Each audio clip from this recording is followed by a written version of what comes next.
Mwingine anasema siamini Biblia ambayo imeandikwa na mwanadamu. Ulitaka iandikwe na mbuzi au ng'ombe? Imeandikwa na mwanadamu kwa kuongozwa na Roho Mtakatifu. Wewe ulitaka mbuzi ndio andike, kwani wameandikiwa mbuzi au wameandikiwa ng'ombe? Hebu acha kisingizio. Soma neno la Mungu likutoe katika ujinga. Leta maneno ya giza. Hii wametuletea wazungu ili watu waharibu akili. Wanatuharibu akili vipi? Hii Biblia imeletwa kwetu ili tujue yale ambayo Mungu ameyakusudia katika maisha yetu, na ni Roho Mtakatifu aliyeiandika kupitia watu, kama ambavyo mimi nafundisha.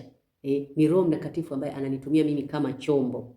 Kwa hiyo ninapokuelekeza jambo uwe unaelewa, Roho Mtakatifu anasema na wewe unapuuzia. Kwa sababu tu umeniona mimi unasema ni yule dada mkinga yule, sijui amefundisha kuhusu pesa, sijui nini. Mimi nakwambia Roho Mtakatifu ametoa ufunuo wake.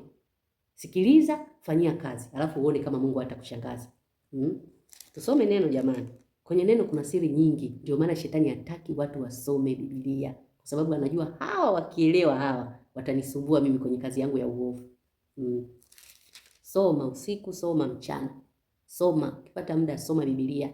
Usiku kabla hujalala, soma, tafakari.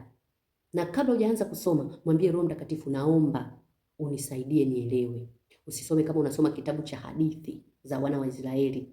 Soma kama unasoma neno ambalo Mungu anakwambia. Tulia, sikiliza. Utakavyoomba, Roho wa Mungu atakuwa anaongea na wewe ndani yako, ndani ya moyo wako, akikufafanulia maana ya hilo neno. Lisikilize, halafu fanyia kazi ulichojifunza. Utaona matokeo. Neno la Mungu ni taa na mwanga wa njia zetu. Neno la Mungu linatusaidia sisi kushinda uovu. Neno la Mungu linatusaidia sisi kumtii Mungu.